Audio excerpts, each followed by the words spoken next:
Bienvenue sur Impact TV, la télévision du Royaume des Cieux. Très heureux de vous retrouver. Il est 20h. Voici les titres de cette édition. Comme tous les dimanches, le pasteur Mamadou Philippe Karambiri s'est adressé aujourd'hui aux fidèles chrétiens d'Eden TBI et au reste du monde. Au cœur du message, un thème interpellateur, les 3 champs de peur qui freinent votre percée surnaturelle. À travers ce message, l'homme de Dieu a aussi mis en garde ceux qui croient que toute leur réussite est le fruit de leurs propres efforts. Vous l'entendrez en début d'édition. Le département du suivi et intégration des nouveaux convertis du CIUMIA outille les responsables des cellules des maisons de l'église Eden TBI. Une session de formation destinée à renforcer les capacités de ceux qui sont chargés de l'encadrement des personnes qui ont donné leur vie à Jésus-Christ. À quelques jours de la 13e édition des Universités des Jeunes, le comité d'organisation a levé le voile sur les principales activités prévues. Au cours d'une conférence de presse organisée à l'Église des Nations Tabernacle Bethel Israël, il a annoncé une forte mobilisation des jeunes qui viendront cette année des 4 coins du Burkina Faso et de la sous-région.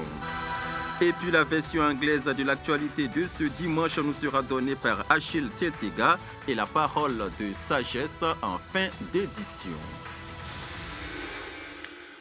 Soyez les bienvenus, très heureux de vous retrouver. Pour ce dimanche 16 août 2026, le pasteur Mamadou Philippe Karambiri a enseigné sur le thème « Découvrez les 3 champs de peur qui freinent votre percée surnaturelle ».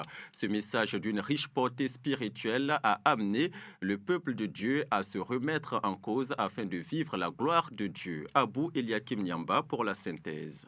Découvrez les 3 genres de peur qui freinent notre percée si naturelle. Ces différents genres de peur se résument en la peur du risque, la peur de l'homme et la peur du succès. Vous allez comprendre que beaucoup d'entre vous, à 99%, vous avez peur du succès. Vous avez peur du succès. Le succès ordonné par Dieu. Vous voulez des succès que vous contrôlez. Tu comprends? Vous voulez un succès. C'est vous qui contrôlez. Pas Dieu. Vous voulez prendre des risques. Que votre cerveau, votre formation peut contrôler.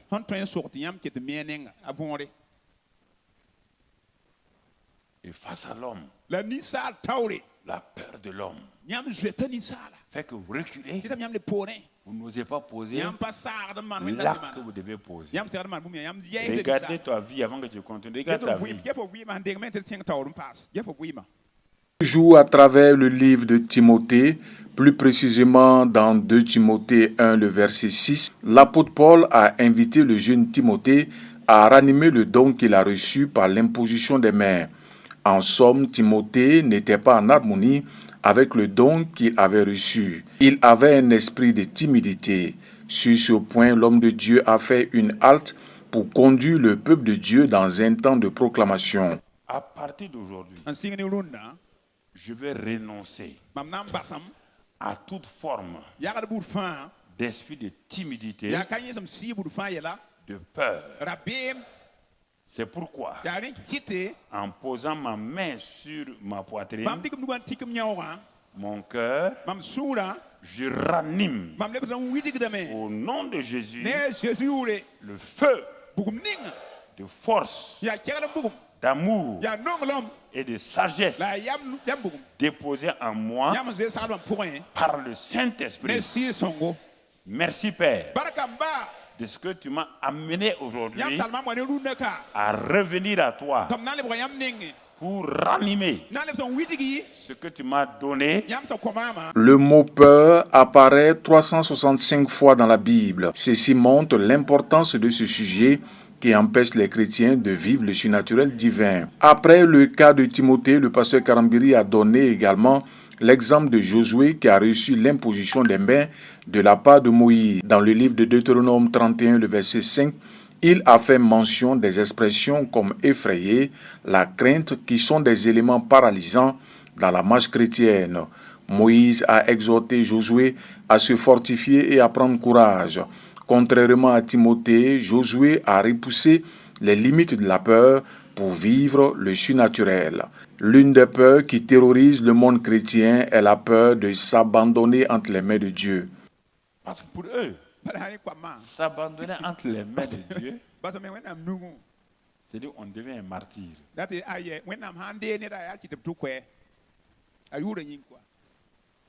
Dieu a appelé beaucoup de jeunes. Brusquement, ils ont un travail. Satan dit, ah bon, toi tu vas t'abandonner. Tu n'as pas vu l'autre pasteur là-bas là. Il a quitté son travail. Il n'arrive même plus à payer la scolarité de ses enfants. Toi tu veux être comme ça. Il a beaucoup de choses comme ça à dire aux chrétiens. Hein? Beaucoup de choses. La peur de s'abandonner entre les mains de Dieu. La peur de s'abandonner. C'est une chose terrible pour les chrétiens. Le succès est toujours précédé par la peur du risque. Il faut accorder la priorité à la volonté de Dieu, qui est le lieu le plus sécurisé au monde. La seconde peur est celle liée à la crainte des hommes. Ce type de peur est un piège. Généralement, cette peur contrôle les hommes parce qu'ils veulent l'approbation des hommes. Daniel et ses compagnons ont fait face à l'ordre du roi en refusant de se souiller avec ses mains. Conséquence, ils ont été distingués dans le royaume de Babylone. Pour conclure le tout, le pasteur Karambiri a fait mention de la peur du succès. Une peur qui paralyse beaucoup de chrétiens dans ces temps de la fin. Cette mentalité est décrite dans Proverbe 30, le verset 8, où l'auteur n'ose pas demander l'abondance à Dieu. À travers les Écritures, le fondateur délégué du CIEMIA a montré la voie pour vivre l'abondance en Christ. Chaque fois qu'il y a un problème, c'est qu'il y a du bien devant. Garde-toi de dire en ton cœur, voici tout ce que où je vais arriver. C'est ce verset-là que je veux te mettre en garde. Ma force et la puissance de ma main m'ont acquis ces richesses. Pourquoi Dieu ne donne pas de richesses? Parce que tu vas quitter aller. J'ai fait ça. Tu vas mettre l'accent. J'ai fait ça. C'est parce que je suis diplômé de telle école. Garde-toi. En définitive, la volonté parfaite de Dieu est que ses enfants vivent dans l'abondance en refusant la peur du succès. Grâce à une intensification de ses actions d'évangélisation sur le terrain, l'église Eden TBI a mis en place 29 cellules de maison à travers différentes zones de la ville de Ouagadougou. Principalement constituées de nouveaux convertis, ces cellules sont encadrées par des hommes et des femmes mandatés par le ministère du CIEMIA, le Centre international d'évangélisation Mission intérieure africaine. Pour harmoniser leurs actions, ces responsables ont bénéficié d'un atelier de formation pour un moment d'échange, d'édification et de partage d'expériences. Le reportage de Gaussou Djibo et Mariam Tondeyao. L'objectif principal de cette rencontre était de permettre aux leaders de conjuguer le même verbe et de calquer leurs actions sur la vision globale de l'église mère Eden TBI. Dans un rôle de supervision, les responsables ont passé au pain fin les activités terrain pour corriger d'éventuels dérapages et rappeler les règles de fonctionnement. Chaque responsable a été encouragé à respecter l'autorité spirituelle établie tout en faisant de l'évangélisation une priorité permanente afin d'étendre l'impact de sa cellule. Depuis 2 ans, ces cellules sont en train de croître, de grandir, mais ces cellules sont aussi en train de rencontrer certains défis, certaines difficultés inhérentes à la mise en place d'une cellule et au fonctionnement même d'une cellule qui est en train de grandir pour être comme une église. Donc, comme nous venons de le dire, une cellule, c'est plusieurs personnes réunies, plusieurs personnalités, plusieurs arrière-plans et des paramètres différents. Ce cadre qui a été mis en place permet simplement aux différentes cellules de venir. Les responsables viennent pour qu'on puisse échanger avec eux, partager les expériences et voir comment nous pouvons donc les conseiller et même les recadrer. Parce qu'une cellule qui est en train de grandir, il faut qu'elle reste dans la même ligne doctrinale que l'église du siège. Tout ce qui se passe à Eden TBI, en principe, doit se passer dans ces cellules. Invité d'honneur et figure inspirante, le docteur Hortense Karambiri a rappelé que chaque cellule constitue une entité unique et une expérience humaine singulière. Elle a prodigué des conseils pratiques aux participants pour bâtir des fondements spirituels et organisationnels solides. Aujourd'hui, aucune cellule ne nous échappe en termes donc de fonctionnement ou bien de questions doctrinales ou encore même des activités. Et souvent même, nous les appelons pour faire un culte en commun à Eden TBI ici. Et donc, nous suivons strictement ce qui se passe. Nous avons le regard sur ce qui se passe. Et donc, et régulièrement, nous leur donnons des conseils pour donc faire des recadrages, des rééquilibrages quand cela est nécessaire. Mais nous contrôlons tout. Selon le pasteur principal d'Eden TBI, la cellule doit être un véritable lieu de vie spirituelle caractérisé par la communion fraternelle et la fraction du pain à l'image de la parole. Cette rencontre s'inscrit dans le cadre d'enforcement des capacités des ouvriers et des ouvrières des cellules de maison, des cellules annexes d'Eden TBI. Voilà, donc il s'est agi depuis ce matin de donner une communication sur l'organisation, le fonctionnement et la responsabilité des principaux acteurs au sein de ces cellules. Nous tenons à préciser ici que c'est très important parce que les thèmes qui sont développés là découlent des instruments comme des livres que nous avons mis à la disposition des ouvriers. Il fallait qu'on s'asseye, qu'on les explique et que, comme le formateur l'a dit, que nous puissions donner des cas, des études de cas qui permettent à chacun de comprendre qu'est-ce qu'il faut faire dans sa cellule. La rencontre a également servi de cadre pour fixer les limites de gestion à ne pas franchir, notamment face à des situations sensibles. Les responsables du ministère du CIE-MIA ont d'ailleurs tenu à saluer le travail abattu, rappelant que ces cellules sont les fruits concrets de leur apostolat. Repartir, redynamiser, les équipes d'Eden TBI à Ouagadougou disposent désormais de toutes les clés pour assurer une bonne croissance de la foi des fidèles qui leur sont confiés. La cellule des héros de la foi et des conquérants vainqueurs, dernière née des structures d'impact de l'église Tabernacle Bethel Israël, a vibré au rythme d'une grande journée spéciale de témoignages et d'action de grâce. C'était hier à l'église des Nations Tabernacle Bethel Israël et le reportage nous est proposé par Gaoussou Djibo, Mariam Tondeyaou. Les membres de la cellule des héros de la foi et des conquérants vainqueurs se sont rassemblés pour une journée spéciale de témoignages et d'action de grâce. Récemment mise en place par les premiers responsables du ministère du Centre international d'évangélisation, cette jeune cellule du tabernacle Bethel Israël exprime sa reconnaissance au Seigneur pour ses bienfaits à travers l'application des enseignements reçus. Donc il faut dire que depuis que la cellule a été installée officiellement en 2023, donc à ce titre, nous avons pensé avec les enseignements que nous recevons qu'il y a lieu qu'au moins une fois par an, on se retrouve pour essayer d'évaluer le rendement de la cellule par rapport aux enseignements que nous recevons. Donc ce rendement ne peut se faire que si effectivement on permet à ce que chaque membre s'exprime par rapport à ce qu'il reçoit des parents, quel est l'impact dans sa vie, quel est donc sur le plan spirituel et sur le plan matériel, sur le plan naturel. Et donc nous avons dédié cette journée-là comme étant une journée de témoignage et d'action de grâce par rapport aux enseignements que nous recevons des parents spirituels dans la vie de la cellule. Donc nous sommes à notre 3e édition et ce que vous avez pu constater avec nous, nous avons pris le temps effectivement de permettre à ceux qui ont reçu et qui ont bien voulu témoigner de se présenter librement et de dire combien le Seigneur est bon et fidèle dans leur vie. Cette halte spirituelle était l'occasion parfaite pour célébrer les acquis engagés sur le terrain depuis le début de l'année 2026. La cellule a enregistré l'intégration de nouveaux convertis grâce à ses actions sur le terrain.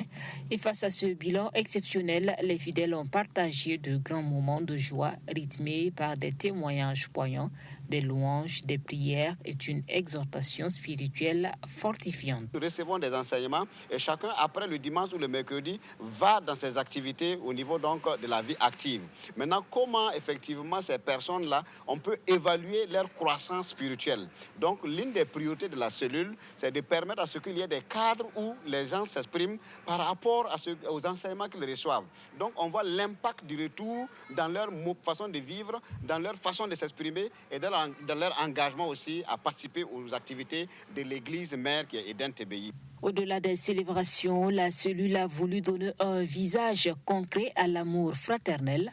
Un élan de générosité a permis de collecter et de redistribuer des dons en vivres au profit des frères et sœurs en difficulté. Et parmi les membres, tous n'ont pas le même niveau de vie. Alors donc pour ceux qui ont un niveau de vie qu'on ne dirait pas basse, mais qui sont en tout cas dans des besoins, alors nous réservons, parce que pour quelqu'un qui vient pour témoigner qu'il y a l'impact dans sa vie sur le plan professionnel, sur le plan naturel, la personne vient avec une reconnaissance. Donc nous avons mis effectivement ce côté-là aussi au profit de ceux qui n'en ont pas, pour donc permettre à ce qu'on puisse envoyer des vivres et les soutenir. On ne remplace pas la grâce que Dieu leur a donnée, mais nous faisons partie de la grâce que Dieu produit dans leur vie. Parce que chacun a une réserve de bénédiction que Dieu a réservée pour lui. C'est par la foi qu'on les saisit. Donc le geste que nous faisons, c'est une contribution pour leur dire que effectivement nous les aimons. À travers ce mariage réussi entre ferveur spirituelle et action sociale, les héros de la foi prouvent que la foi va de pair avec l'entraide matérielle à travers ce geste. Je vous le disais, un titre, le comité d'organisation des universités des jeunes a animé une conférence de presse hier à l'Église des Nations Tabernacle Bethel Israël. Il s'est agi pour l'essentiel d'annoncer les grandes articulations de la 13e édition, une édition qui doit réunir cette année environ 10 000 jeunes venus des 4 coins du pays et de la sous-région. Le compte-rendu avec Gaussou Djibo, Aristide Wangri. À partir du 25 août prochain, l'Église des Nations Tabernacle Bethel Israël sera le théâtre de grandes manifestations et de transformation de la jeunesse burkinabé de la sous-région. Il s'agit en effet de la 13e édition des universités des jeunes, organisée par le mouvement des jeunes du Centre international d'évangélisation, Mission intérieure africaine. Plus de 10 000 participants sont attendus pour cette édition. Ils viennent des 17 régions du pays et de pays voisins comme la Côte d'Ivoire, le Bénin, le Togo, le Tchad, etc. Le thème retenu pour cette année, jeunes conquérants vainqueurs, connaissons en vérité notre Dieu, agissons avec fermeté dans l'affirmation de notre identité en Christ. Récemment encore, l'actualité nous a rappelé la vulnérabilité de notre jeunesse à travers la mise en demeure de 18 manifestations pour des faits jugés contraires aux bonnes mœurs. Face à ce constat, l'Église ne saurait rester indifférente. Les universités des jeunes 2026 s'inscrivent précisément dans cette dynamique de transformation et d'impact de la jeunesse.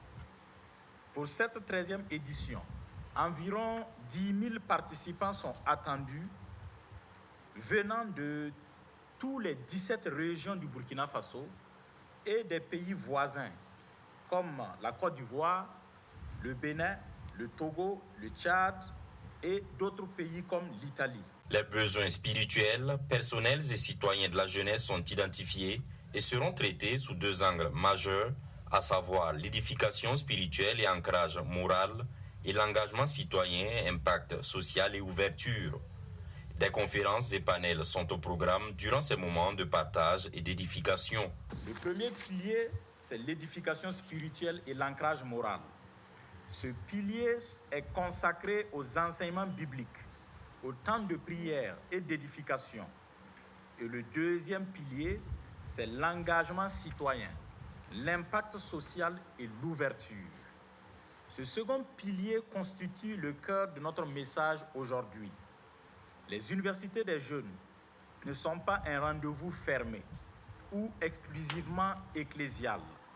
Elles abordent des problématiques universelles qui touchent l'ensemble de la jeunesse, chrétienne ou non chrétienne. Donc, ces universités veulent également apporter une réponse concrète à l'interpellation de notre père spirituel, le pasteur Mamadou Philippe Karambiri, qui demandait avec insistance lors d'une de ses prédications, que fait la jeunesse pour soutenir ceux de leur âge qui sont sur le terrain du combat et qui sacrifient leur vie pour la nation. Nous aurons aussi des actions citoyennes, comme notre déploiement à Faso-Mebo sur 2 sites, notamment pour la conception donc, des pavés dans leur siège et également donc, pour poser des pavés sur le boulevard donc, Thomas Sankara. Voilà, nous aurons également des conférences d'intérêt comme l'utilisation des réseaux sociaux en temps de guerre. La participation à toutes les sessions des universités des jeunes est libre et gratuite. Toutefois, des kits universités des jeunes sont proposés et des accessoires relatifs à l'activité. Le budget estimatif de cette 13e édition s'élève à 35 millions de francs CFA. Rendez-vous est donc pris pour la cérémonie d'ouverture le mardi 25 août prochain à l'Église des Nations, Tabernacle Bethel Israël.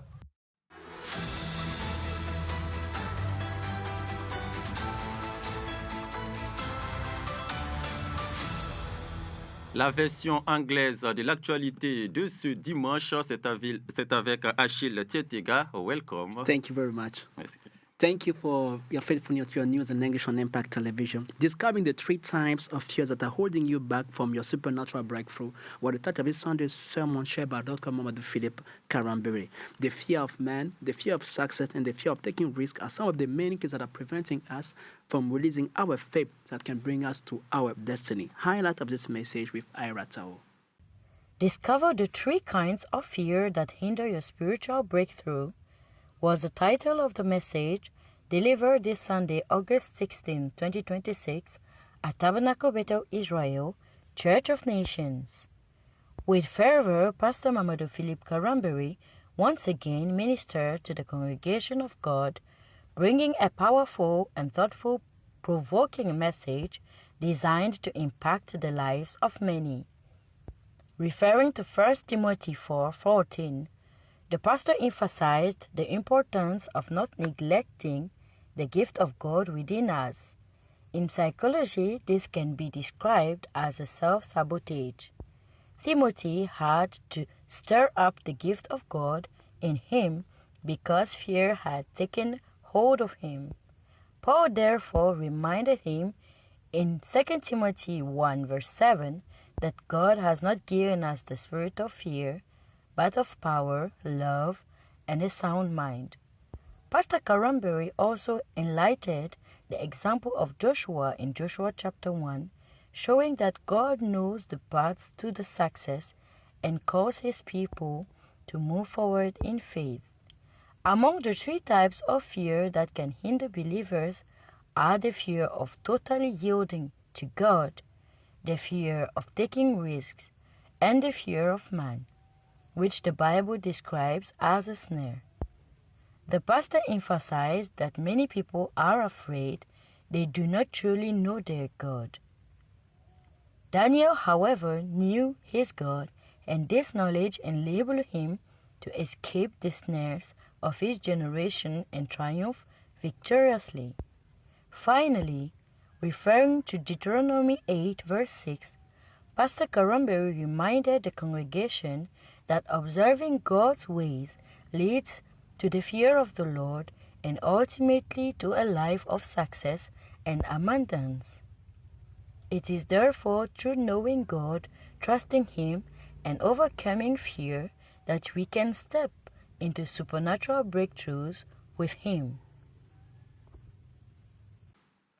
43 journalists took part to the mandatory patriotic immersion in the academic police of Pabri. The aim of the ministry in charge of security was to strengthen the collaboration with the journalists to allow them to have a better understanding of the mission, the restraint, and the challenges of the soldier on the battlefield. Highlight with Natifatu Kompore. 43 immersed, consisting of media professionals dressed in military uniform, meeting in this morning accompanied by 20 police staff members. The Ministry of Security then opens its doors to media women and men. This is not an open house, but a patriotic immersion for the media professionals. For 1 week, these new residents will have the opportunity to learn the basics of the police service, to understand the profession practically and the realities of the ground. For the spokesperson of the submerged, it is for the media to discover the realities that the defense and security forces live, to become familiar with the authority and discipline of the context of the fight against terrorism that the country passes through for years. Programmed by the Ministry of Security Communication Service, this activity aims to strengthen the links between the press and the internal security forces, understand the issues and realities of the domain. An immersion that should extend the next few years to the gendarmerie level, then water and forest trees. As a reminder, there are 43 media professionals to take part in the present patriotic immersion. This is all for your news today in English on Impact Television, and thank you for watching us since Accra, Ghana, and Monrovia, Liberia. See you next time for more news on Impact Television. Thank you, Achille Chetiga. See you next time.